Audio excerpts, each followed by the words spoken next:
Hey Rick, how's it going? It's going good, Megan. How about you? Happy Tuesday.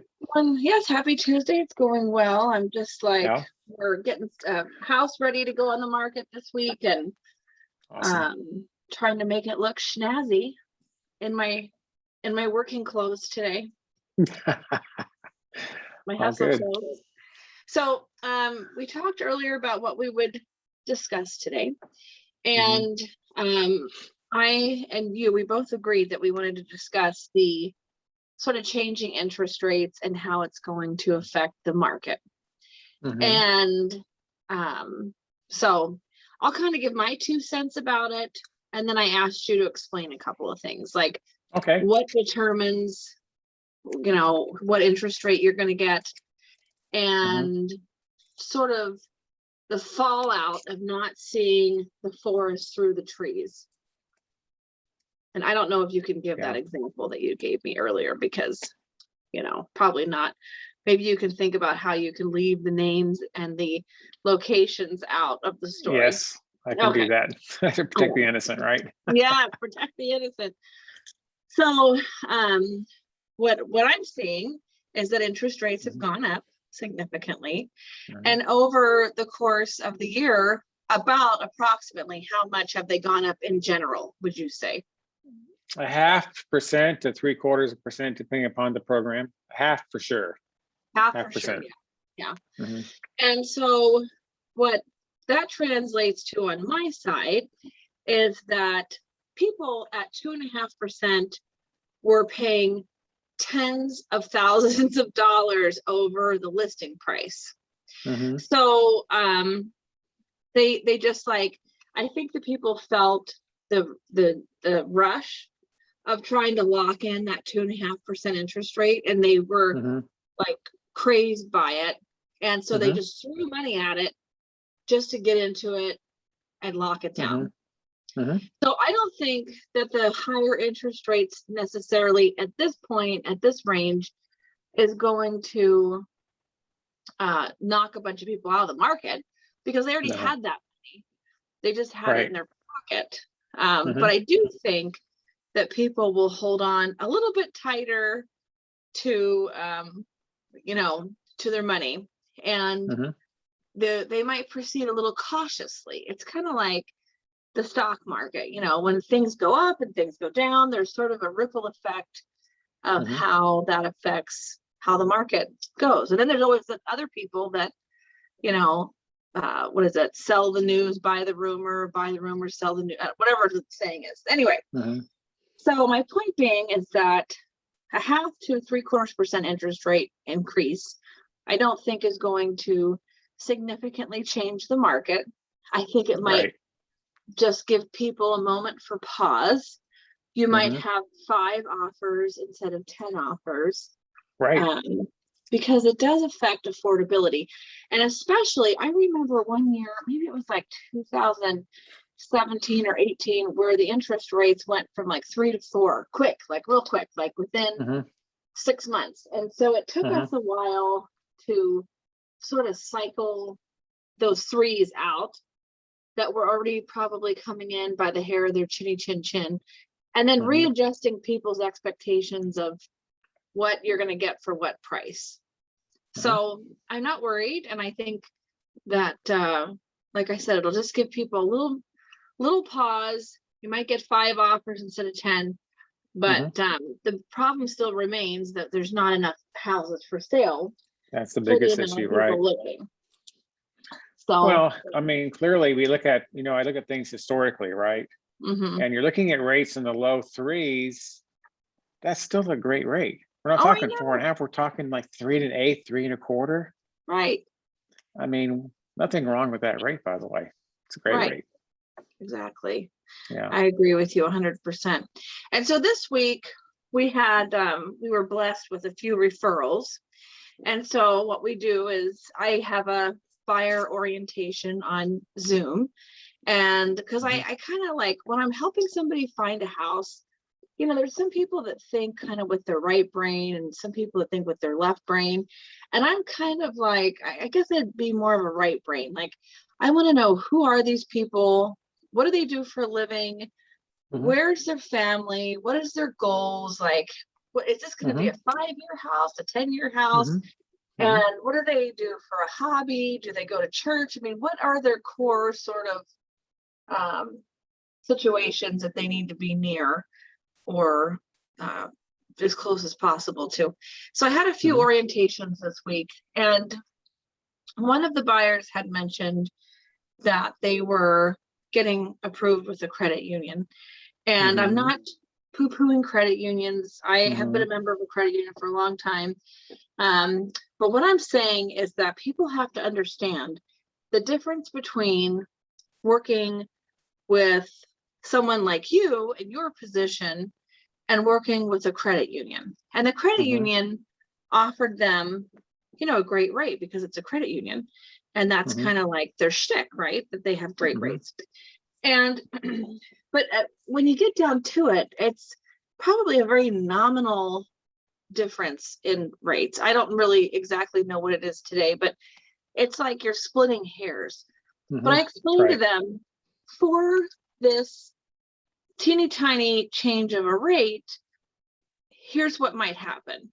So I said, listen, just go back to the credit union and ask them a couple of questions. And I gave them a few questions, such as, how soon could they close escrow? How soon could they have the appraisal ordered? How soon could they have the loan approved? Can we get a hold of them on Saturdays or the weeknights? After hours. Yeah. After hours.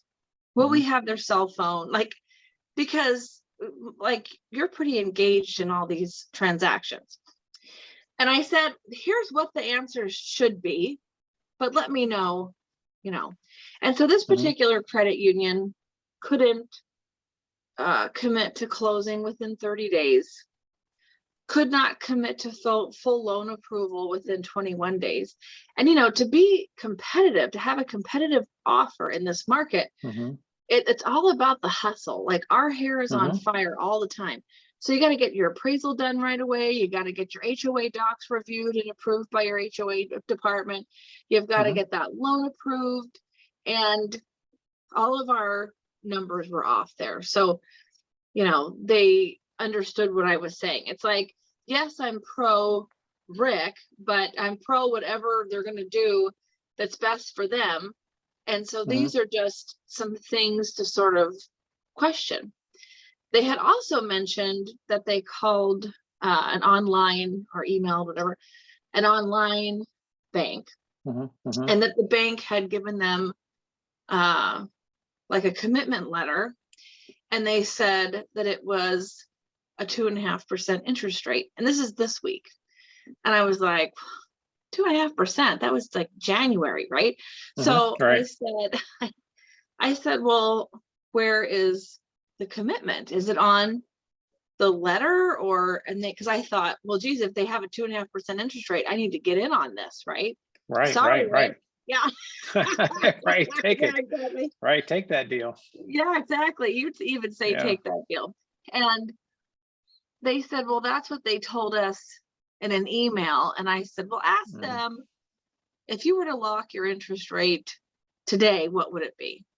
Because it's all like the hook, line, and sinker stuff. You know, they're just preying on being able to just really, you know, grab people and get them in the system and push them on to the next phase.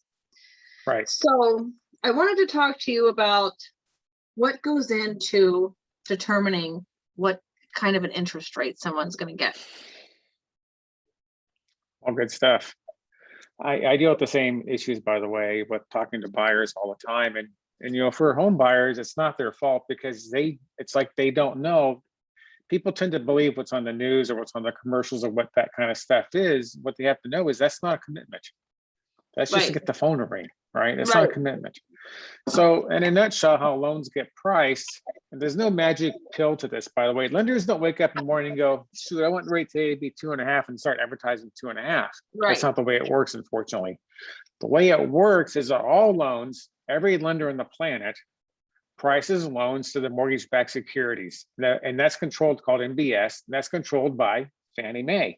So Mhm. Fannie Mae publishes the mortgage-backed securities every day, and that's what the pricing is every day. Every lender has the same access to the same rate screen.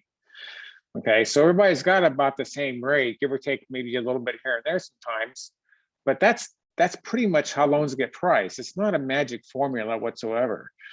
But what we're but to your point, what we're seeing right now is that you've got to be the most prepared person in the room on every transaction. And guess what? Most lenders are not that prepared. The online lenders, the credit unions, the banks, some of these guys out there wandering around looking for deals. They're not prepared.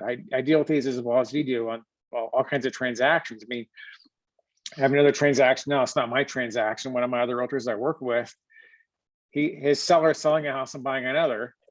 And that particular buyer decided to go for that seller's house, decided to go to a local credit union. Nothing wrong with that per se, right? But guess what? They are not able to perform. They can't close on time. And that particular seller is buying a home builder property. And so now they can't close. That's standing inventory for the home builder. And the builder is saying, great, you can extend, but the cost to extend is $630 a day. That's A day. unbelievable. That's like a car And payment every single day. yeah. And Oh my their gosh. terms were, if you don't sign the extension, we're going to cancel your escrow. It's just that black and white. And they're 30 days late closing on this Oh, transaction. So they're trying to and negotiate. on a new build, if they brought money in for Right. decor and finishes and stuff, they'd be up Oh, the it's a creek 10. on that too. They Oh, lost all the deposit too. So so those are the types of things we work with. And so we want to avoid that. You want to talk a lot about having drama-free transactions. yeah. And so sometimes buyers get hung up on the wrong points, right?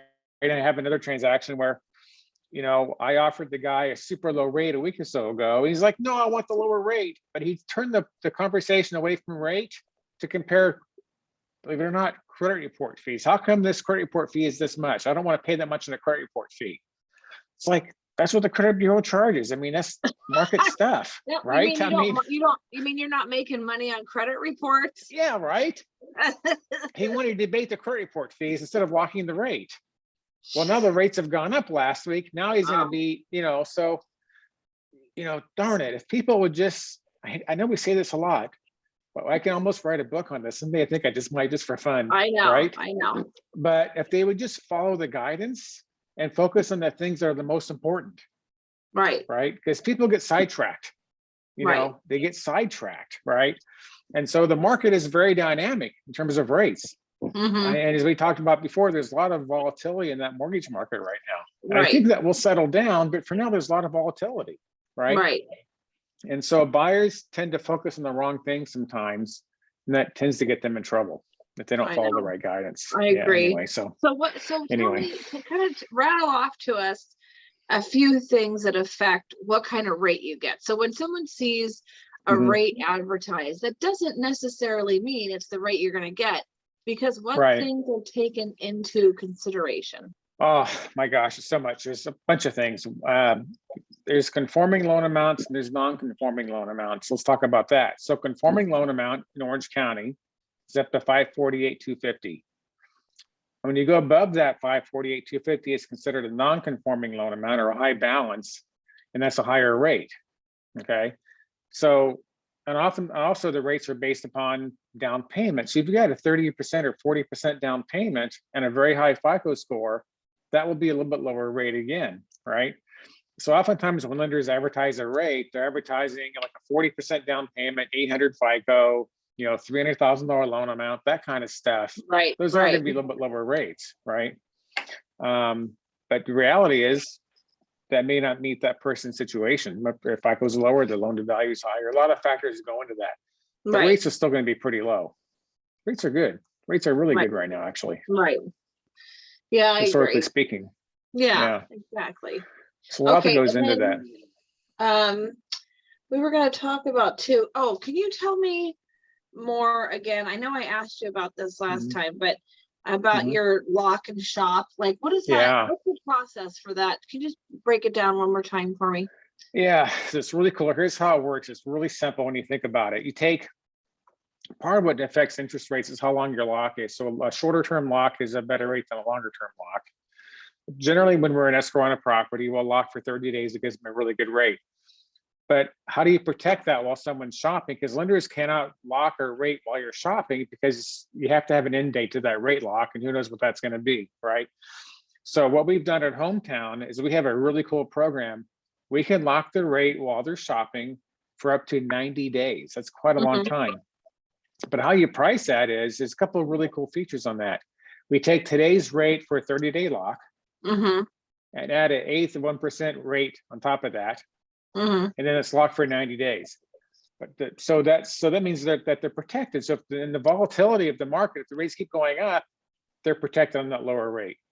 So they have, On so the there's a flip, little bit of a bump in the rate right? if they lock it. So can you tell me like how much that pencils out to be? Like if they locked, if it was 3.5% and they wanted to do the lock and shop, then what would that rate be? So let's say today a 30-day lock was 3.5%. It's lower than that now, but let's say it's 33.5. They could lock at for 90 days at 3 5/8. Oh, okay. So that gives them Very that protection. nominal, little tiny. Yeah, tiny Yeah, little little- bump, right? Right. But here's the cool thing. When they open escrow, within 30 days of closing, if that rate has dropped, we will give the buyer the option for what's called a free float down to lower the lower rate without having to pay extra fees for it. Yeah, I love So that. so you get the protection both ways, right? So when It you is lock kind it, of taking a while to lock down a house now, you yeah, right, a know, little bit because longer, there's so yeah. much competition. You might be writing, 3, 4, 5 offers. It might Yeah, take right. 30, 40 days, you know? Yeah. So you lock the rate, that way you know your protection. You know what the payment's going to be. The worst case scenario, here's what the payment's going to be, right? Right. And then when you open escrow, if that rate's lower, no problem. You lower the rate and your payment's even better. I Yeah, love it makes that. good sense, right? I Yeah. love it. That's perfect. Okay, is there anything else that you want to add into our interest rate talk here today? I would just say that be mindful of the daily price adjustments. I mean, the rates are not static, right? So the rate today is one rate, tomorrow it's going to be different, right? Right. So we manage, as you know, we manage that process really closely. It's something I manage very closely for all of our buyers. So just be mindful that rates do change. Mm-hmm. And that when I suggest that we lock a rate, that means we really should lock the rate. Right. You don't want to mess right. with that, because people say, I'll call you tomorrow on that. Well, you can call me tomorrow, but if the rates are higher tomorrow, I can't give you that rate that we had Yeah, I talked mean, they about can today. call you in an hour and the rate could be different. That's true. That's Yeah. true as well in a very volatile market. That's true. It is Yeah. a volatile market, exactly. So the All right, market well, is dynamic. Yeah. Wonderful. Well, this is very good information for our home shoppers. We want them to be prepared and have the best experience that they can possibly have. Always. It's always the Thank goal. you. Thanks, Rick. Thanks, Megan. See ya. Talk to you soon. Bye.